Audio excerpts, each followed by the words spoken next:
इस वीडियो में हम चर्चा करेंगे श्रावण मास की शुक्ल पक्ष की एकादशी के संदर्भ में। धर्मराज के पूछने पर भगवान श्री कृष्ण ने कहा, श्रावण मास की एकादशी, शुक्ल पक्ष की एकादशी को पुत्रदा एकादशी के नाम से जाना जाता है और इसकी कथा बहुत ही सुंदर है। द्वापर युग के प्रारंभ में, जब द्वापर युग प्रारंभ हुआ तो उस समय एक महेशमती नाम की एक नगरी थी जिसमें महीजित नाम के राजा राज्य किया करते थे और बहुत धार्मिक राजा थे। लेकिन उनको एक दुख था, उनके घर में कोई पुत्र नहीं था। तो राजा इस बात से दुखी रहते थे कि इतना बड़ा साम्राज्य है, सुख है, रानियां हैं, सब है, लेकिन पुत्र न होने के कारण ये सब मुझे सुख नहीं, दुख देता है। तो एक दिन सभी प्रजाजनों को बुलाया और उन्होंने ब्राह्मणों के आगे कहा कि मैंने कभी किसी का अधिकार नहीं छीना है, मैंने किसी को किसी वस्तु से रहित नहीं किया है, फिर भी मेरे घर में पुत्र नहीं, ऐसा क्या है? तो वो कुछ विद्वान ब्राह्मण वन में गए और उन्हें लोमस ऋषि मिले और लोमस ऋषि को उन ब्राह्मणों ने, विद्वानों ने राजा का दुख बताया कि हमारे राजा हैं और वो दुखी हैं तो हम भी दुखी हैं। तो लोमस ऋषि ने ध्यान किया और ध्यान करके राजा के पूर्व जन्मों का वृत्तांत देखा।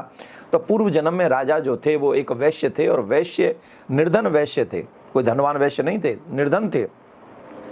और वो निर्धन जो वैश्य थे उन्होंने क्या किया, वो एक दिन भूख प्यास से तड़प रहे थे, हालांकि उन्होंने 2 दिन से कुछ खाया पिया नहीं था। अचानक से उनको एक जलाशय दिखाई पड़ा तो वहाँ जल पीने के लिए गए। तो जहाँ वो जल पीने के लिए गए उस जलाशय में वो एक गाय जल पी रही थी, तो उस गाय को हटाकर स्वयं जल पीने लगे। हालांकि जिन 2 दिनों में वो भूखे रहे थे उनमें से एक दिन वो एकादशी का था। उस व्रत का फल अनजाने में ही उसने वो एकादशी रखी थी, तो उसका फल तो ये हुआ कि वो राजा बन गया। लेकिन गाय को जल पीने से रोक दिया, हटा दिया, उसे भगा दिया वहाँ से। इसका दुष्परिणाम ये हुआ कि अब राजा के घर में पुत्र नहीं है।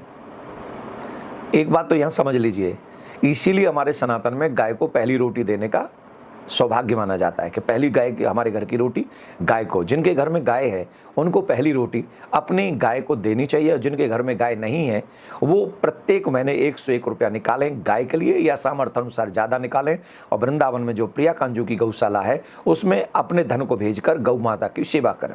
तो राजा ने उस गाय को हटाया, इसका दुष्परिणाम है जल नहीं पीने दिया तो उसके घर में पुत्र नहीं। तो उस ब्राह्मणों के पूछने पर उन्होंने बताया कि अगर राजा श्रावण मास की शुक्ल पक्ष की एकादशी का व्रत करे तो उसके घर में पुत्र रत्न अवश्य होगा।